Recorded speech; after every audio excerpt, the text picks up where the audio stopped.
galera do Aula D, tudo bem com vocês? Sou eu, a Prof. Vika, de novo, falando contigo sobre alfabetização, sobre letramento de jovens e adultos, tudo bem? Nosso projeto AJA, tá?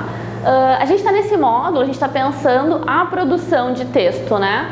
Então, na aula passada, não sei se tu te lembra muito bem, eu te falei um pouco sobre o que é texto, como o texto ele está no mundo de diversas formas, né? Como o texto ele pode ser verbal, não verbal, né? Sendo visual, como ele é oral, como aqui, né?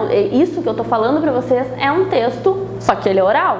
Aqui a gente tem textos, só que são textos escritos, né? Então a gente vai ter algumas diferenças da oralidade para a escrita. E essa muitas vezes é o grande desafio, né? Porque a gente fala de um jeito e a gente acaba escrevendo de um jeito um pouco diferente, né? Mas isso vai ficar mais claro para ti ao longo das nossas aulas, ao longo dos nossos encontros, tá? Então segue acompanhando que tu vai chegar lá e vai entender isso melhor. Então assim, ó, retomando da aula passada, né? Textos, ó, aqui, tô te dizendo aqui, textos podem ser visuais, aqueles que a gente vê. Claro que todo texto a gente vê, né? Mas eu quero dizer visual porque ele tem uma visualidade, como isso daqui, ó. Ele te traz uma informação visual. Tu pode olhar e tu não necessariamente tem palavras te dizendo coisas, né? Ou tu pode ter textos verbais, tá? Aqui várias palavrinhas te dizendo coisas, né? E eu trouxe esses dois exemplos aqui, que um é um texto de jornal, então tu tem ali uma letra a mais de jornal mesmo, né? Que nem a letra aí do teclado do teu computador. E aqui é um texto escrito à mão, tá? Não é pra vocês lerem, não é pra gente ler nem nada, mas é só pra gente ver as diferenças, similaridades, né? E além disso, às vezes a gente pode ter um texto verbal e não verbal, junto, né? Um texto visual e um texto verbal. Então tu vai ter aquela informação visual, que nem nessa placa de trânsito aqui, né? Alguém não sabia que era uma placa de trânsito, né? Até quem não dirige sabe, reconhece ali de andar na rua, tu vê de vez em quando essa placa. Tu pode até nem saber exatamente o que quer dizer, mas tu provavelmente já viu ela em algum lugar, né? Só pensando assim, se a gente não sabe o que ela quer dizer, né? Olha como a informação visual é importante. Bom, tem uma cor aqui, e essa cor é o vermelho.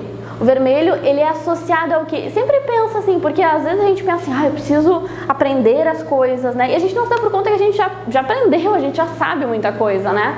Então pensa, o vermelho, ele é uma cor atrelada a coisas boas, coisas alegres, e tu pode pensar em muitas coisas, talvez sim, tu possa pensar em amor, em sentimento, em alegria, alguma coisa assim. Mas, tá, muitas vezes ele é atrelado, por exemplo, a sangue ou a barreiras, né? Quando a gente tem o semáforo, por exemplo, a gente tem o vermelho, o verde e o amarelo. Mesmo que tu não dirija, tu sabe que tu não pode passar quando ele estiver verde, né? Porque tu sabe que os carros que estão passando. Então, por exemplo, se tá vermelho pro carro, o carro para. Agora, se o carro tá vindo e vê uma placa vermelha, o que será que o carro... Será que é uma coisa que o carro pode fazer? É uma coisa que não pode, né? Então, olha como a gente já sabe essa informação do mundo, olha como a gente já consegue ler esse texto. Tá, daqui a pouco tu não sabe que é de estacionar, né? Mas tu tá vendo que tem uma proibição, uma coisa proibida. Isso, gente, é ler o mundo. Quando tu olha para um ônibus e tu vê a cor do ônibus e tu sabe que ele vai pra Zona Norte ou pra Zona Sul, tu tá lendo esse ônibus, tá? Tu tá lendo a cor desse ônibus, tu tá lendo, enfim, né? Uma série de informações ao redor. Por mais que não esteja lendo, talvez, as palavras que dizem ali, tá? Então, aqui, né, eu tava falando, tu tem o texto visual, esse aqui, né, o texto verbal, que é o texto com as palavras, e um texto que pode ser misto. O que é misto, né? Aquilo que é misturado. Então, aqui tu tem o visual, né, e o não visual, o verbal, as palavras. Então, vamos dar uma olhadinha aqui, vamos dar uma analisada aqui, tá? Sempre, gente, a gente vê um texto misto que tem verbal e não verbal, né, visual e verbal, a gente tem que olhar para essas duas coisas e ver como as duas complementam o sentido. Eu não sei se tu conhece essa tirinha aqui, mas ela é uma tirinha do Armandinho, tá? Um personagem que surgiu há pouco tempo e que anda aí bastante pela internet, que saiu em livro já, mas que é mais ou menos conhecido da gurizada mais jovem, assim, né? Então, olha só o que acontece, né? Tu consegue identificar o que tu tem aqui. Tu tem uma criança, né, que aparece nos três, um sapinho que aparece nos três e apenas umas pernas, né? Tá, a princípio, tá, isso será que quer dizer alguma coisa ou não quer dizer nada? Bom, tu tem aqui alguém que claramente, ó, porque a criança, o Armandinho no caso, ele tá sempre olhando pra cima. Então, essa criança, ela tá olhando e falando com um adulto, tá? Dá pra ver que essa pessoa aqui é um adulto, até pelo sapato, pelo tipo de calça, tá? Aí, vamos ver aqui, ó, o que eles estão conversando. O Armandinho olha para essa pessoa, tá? Que aí, como eu conheço, eu sei que é o adulto responsável por ele, talvez um pai, alguma coisa assim. E este pai está falando, ó, porque a setinha, ela vem aqui do pai.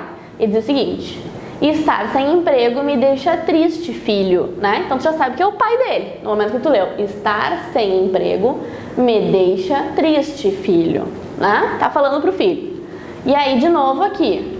Não fique, pai, o senhor não está sozinho, olha só, né? Então, o Armandinho, ele fala de forma feliz, né? Porque, pá, né? Muito provavelmente, dentro da inocência do universo dessa criança, ele tá dizendo, ele ouviu já que muitas pessoas estão sem emprego, provavelmente, né? Ele vai dizer, ah, não fica, pai, né? Muita gente também tá sem emprego, então tudo bem, né? E a gente vai ver, a cada dia há mais pessoas como você, né? E ele continua feliz, e a gente vê, olha só, né? Então, é a inocência de uma criança conversando com o pai.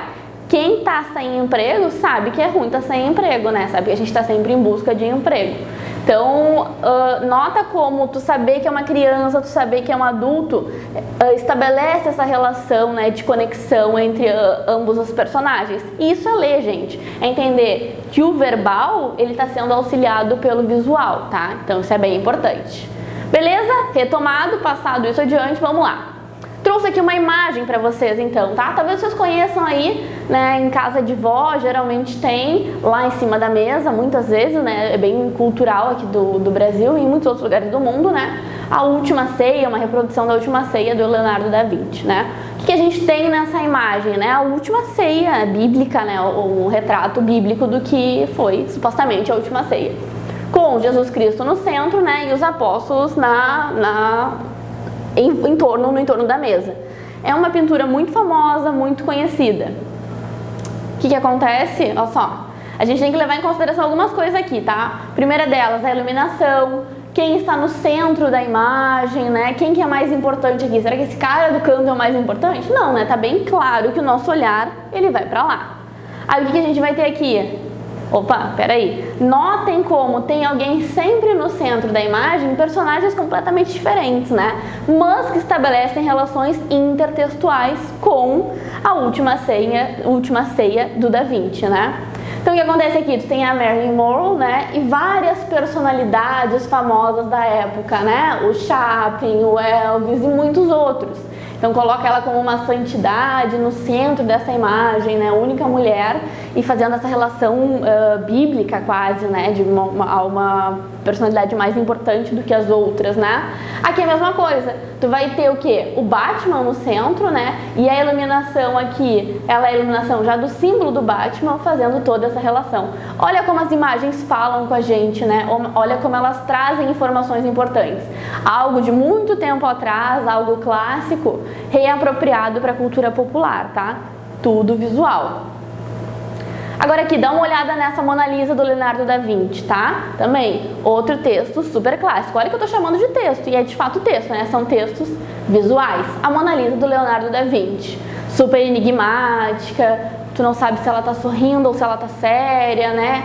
Ninguém consegue identificar muito o que é esse olhar, existem muitas teorias por trás disso, né? Um quadro muito famoso. E aí vamos ver como que esse quadro se relaciona com os outros quadros da cultura. Olha as relações que se estabelecem a partir dela, né? A Mona Lisa do Boteiro, tá? A Mona Lisa mais robusta, mais cheinha, mais gordinha. Então, se antes tu tem uma Mona Lisa que representa alguns ideais, né? Ideias de beleza, ideias da mulher, aqui tu vai ter uma mulher um pouco diferente, né? Aqui, Andy Warhol, né? Um outro momento, uma outra manifestação artística que pega aquela estrutura clássica e reproduz ela indiscriminadamente. Brinca, joga cores, joga neon, joga outras coisas, né? Olha as referências intertextuais que tu vai ter aqui, né? Os jogos, as brincadeiras. Uma outra Mona Lisa que eu adoro, tá? Que eu acho muito interessante, é a Mona Lisa do funk, tá? Porque aqui tu tem aquela carinha plena, plácida, né? Completamente senhora de si, dando ali uma dançadinha, tá? Bem interessante também. Porque eu tô trazendo todas essas informações, todas as relações intertextuais que existem, né? Pra gente perceber como as coisas elas se relacionam entre si, como os textos eles se constroem sempre uns a partir dos outros. E não é porque eu trago aqui esse daqui como referência inicial que ele seja necessariamente o primeiro ou o mais importante. Mas ele é um dos textos que se constrói, né? As informações elas sempre se constroem. E percebam que eu tô trazendo bastante informações clássicas, né? Mas aí eu misturo também com cultura popular. popular, porque o texto, gente, ele tá no mundo, ele é palpável, ele é cotidiano e ele também é clássico, é da história. Então pra gente ler, quanto mais proficiente a gente for em história, por exemplo, quanto mais a gente souber de história do mundo, tá? Melhores leitores nós seremos. Dito isso, vamos lá, resumindo então o que eu falei aqui. Os textos visuais comunicam, né, a partir de cores, luzes, formas, contornos, né? Então, quando vê tu tem uma coisa mais alegre, tu vai usar cores mais vibrantes, tu vai usar cores mais iluminadas, luzes mais intensas, né? Quando vê tu quer uma coisa mais sombria, mais nebulosa, tu vai usar cores menos intensas. Ó lá, vou voltar aqui um pouquinho. Aqui, por exemplo, né? Tu tem uma coisa mais iluminada em geral. Aqui tu tem tons mais escuros. Depende de que tipo de sensação tu quer transmitir. Beleza? Aqui, comunicam também a partir do seu contexto. Olha lá o que eu falei, né? É importante saber a história de produção e de circulação. Quando foi produzido, quando foi circulado, e o texto ele sempre adquire novas possibilidades de leitura, né? E das relações intertextuais que estabelece, né? Quando eu te mostro uma Mona Lisa clássica e uma Mona Lisa do funk, tá estabelecendo uma relação intertextual. Eu tenho que conhecer aquela Mona Lisa primeira para entender qual a brincadeira que está sendo feita com essa outra Mona Lisa, né? Agora aqui, algumas vezes os textos visuais apresentam também textos verbais, palavras, né? Eu te mostrei por enquanto só textos visuais, que tu viu que estão te comunicando uma série de coisas. Lembra qual era a primeira coisa para algo ser um texto? Ele tem que querer comunicar alguma coisa, né? Todos eles comunicam. Só que às vezes eles comunicam também com as palavras, que nem a tirinha do Armandinho que eu mostrei pra vocês, né? São os textos mistos, como as charges, tirinhas, desenhos animados e muitos outros, tá? Agora aqui o exemplo. Olha lá, aqui na primeira, de novo Armandinho, né? Eu tenho simplesmente visualidades, né?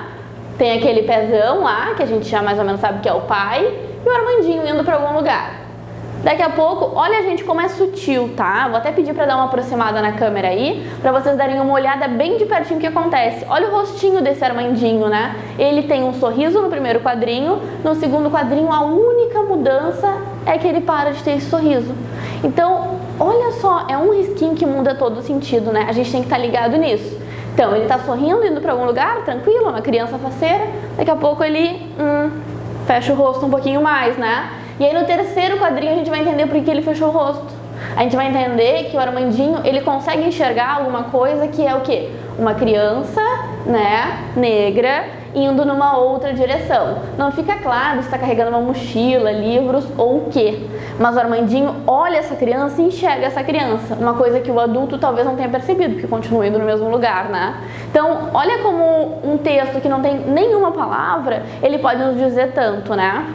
Agora aqui por outro lado, né, um texto que tem a palavra e não só a palavra, a imagem também, né? Então aqui o Armandinho tá lendo o jornal, né? E aí seu sapinho, né, seu amiguinho ali, escudeiro, tá ali sempre junto, né? E aí essa figura mais velha diz: não se preocupe, filho, né?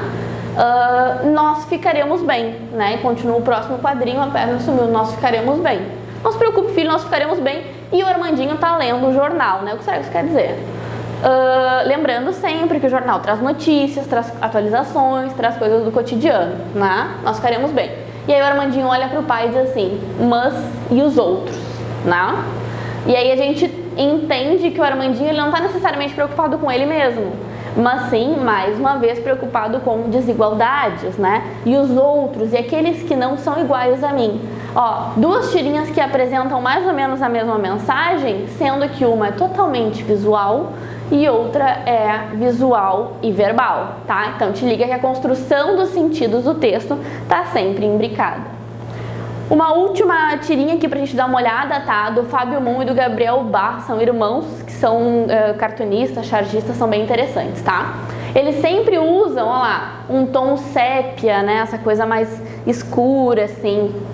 E aí sempre traz uma série de tirinhas e no final sempre tem um animal que representa alguma coisa. Vamos ver como é que eles apresentaram isso. Isso são informações que eu tenho porque eu gosto deles, porque eu leio eles, que eu acompanho as publicações deles, tá? Mas se vocês não tivessem, vamos pensar aqui comigo.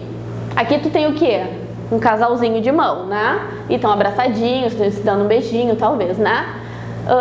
E aí o homem da relação, ele vai dizer o seguinte: e se eu nunca mais te encontrar? Ele está se questionando, né? Será esse o nosso fim? Ele continua questionando. E aí então ela, com os olhos bastante tristes, né? Claramente, assim, você precisa entender uma coisa: você ainda não me encontrou, né? Como assim? Eles estão juntos? Como não se encontrou? Né? E a gente entende que o sentido de encontrar aqui não é um sentido de estamos aí, estamos os dois juntos aqui, mas sim o sentido de encontro, né? Uma coisa mais ampla, talvez mais metafórica, mais encontro de almas, né? E aí tu tem uma última tirinha, que geralmente é a maior também, e diz: você está procurando? E um ponto de interrogação, né? E aí tu tem aqui, tem um avestruz com a cabeça enfiada dentro da terra, né? Será que ele está olhando para os lados? Será que ele realmente está procurando ou não? Olha como a mistura, né, do texto visual com o texto verbal constrói o sentido, né? E aí aqui, opa, me enredei aqui, pronto. Então o desafio, né, sempre no final dessas aulas um desafio, óbvio, o desafio é escrever uma tirinha, gente.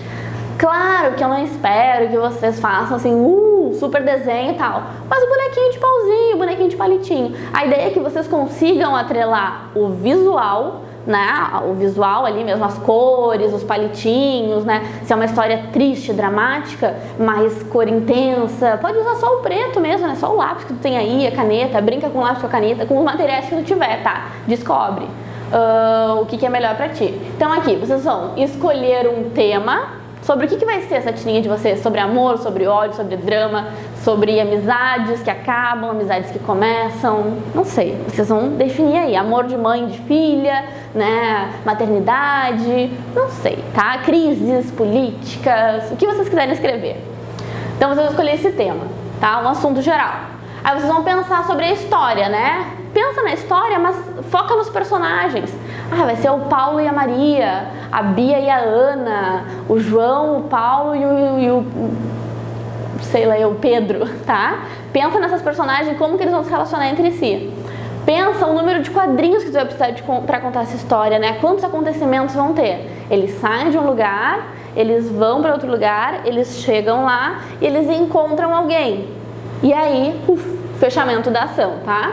Então pensem em quantos quadrinhos a história de vocês vai se dividir. Não é para escrever assim, né, a Bíblia de novo. É só para trazer algumas ideias, tá? Isso daqui tudo no material de rascunho, tá? Não esqueçam de escolher as cores dos materiais, a caneta, o lápis que estiverem aí, a borracha, dá uma borrada. Brinquem mesmo, gente, é bem legal, tá? Usem bastante a imaginação. Vamos ao rascunho, tá? Faz o rascunho ali, risca os pauzinhos, né, os quadrinhos, faz ali, conta a tua história, puxa o balãozinho para contar. Gostou? Achou legal essa atividade? Vamos fazer a versão final. A versão final pode ser só passar por cima mesmo, tá? Organizar ali o teu texto, ou pode ser fazer um novo. Tu pode aproveitar esse material de apoio que está disponível em PDF, tá? Baixar e fazer ali mesmo naquela estrutura que já vai ficar bem bacana, tá certo? Bom, galera, esse é o desafio de hoje. Espero que tenham curtido. Comentem aí, né? Tragam pra gente nos comentários se ficou legal, se não ficou legal a historinha de vocês. E vamos trocando essa ideia, tá? Até a próxima aula!